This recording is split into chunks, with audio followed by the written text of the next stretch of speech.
got kind of a base color. And then you're going to use this thing called the gradient mesh tool, which is U. Okay.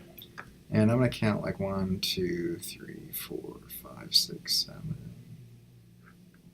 Yeah, so we'll do a few of those. So we go.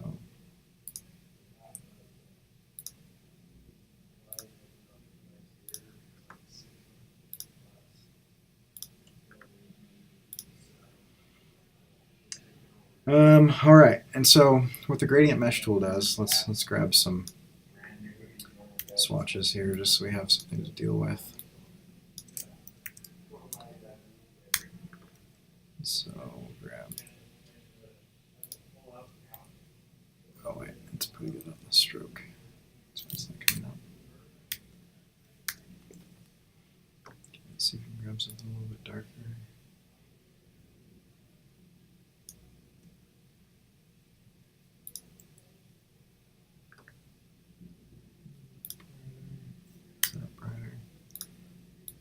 Looks like we're kind of only dealing with basically 2 tones. I just want to get something that's significantly darker, so let's go way in here. Let's grab. How do you do that? Close box is just a magnifying glass and you just click and drag over? Okay.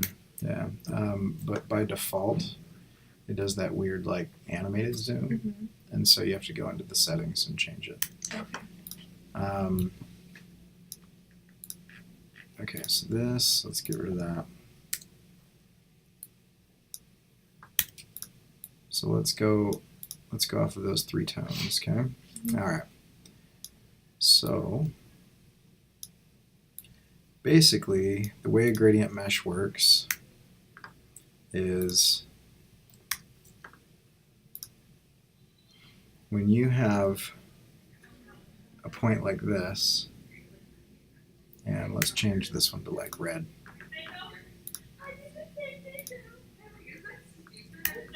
Okay, what it does is it gradiates from one stop to another stop. But it does that in 8 directions. So it does it along these lines and then it does it diagonally across those things. Oh, okay. So the reason I bring that up is because I can come in here like this and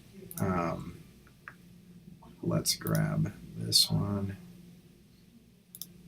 and I can start pushing these colors. Oop, don't want to do that one. I want to do every other one. Okay, and then I see that they're kind of wrapping around, and so you can grab these points. You can drag them closer to each other, further away. You can bend them. That's cool.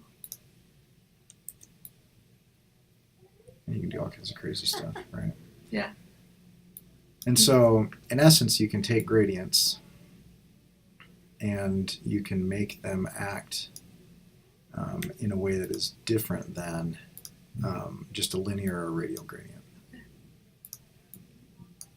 And so, one thing that I've seen people do is they'll come in and they'll go like this. They'll start with a square, and then if they're doing like an apple or something, they'll come in and get the shape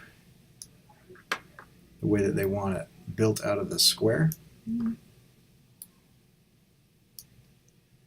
And then when you come in and you hit the gradient tool, like here, you'll notice that it's kind of getting this latitude and longitude. It's a tween between these lines.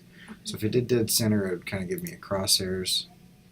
Okay, but if I came over here like this, you know, it would give me kind of a curve.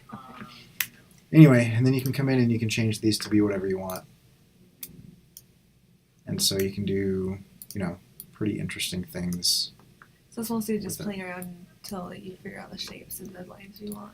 Right, and so basically, you know, you can see that this gradient is starting to bend like that, Right. and that we have some sharper spots and some, you know, some fall off. Okay. And so if you look here, you've got some sharper edge, but you also have some fall off. And so you could come in and you could kind of build, you know, that if you wanted. Okay.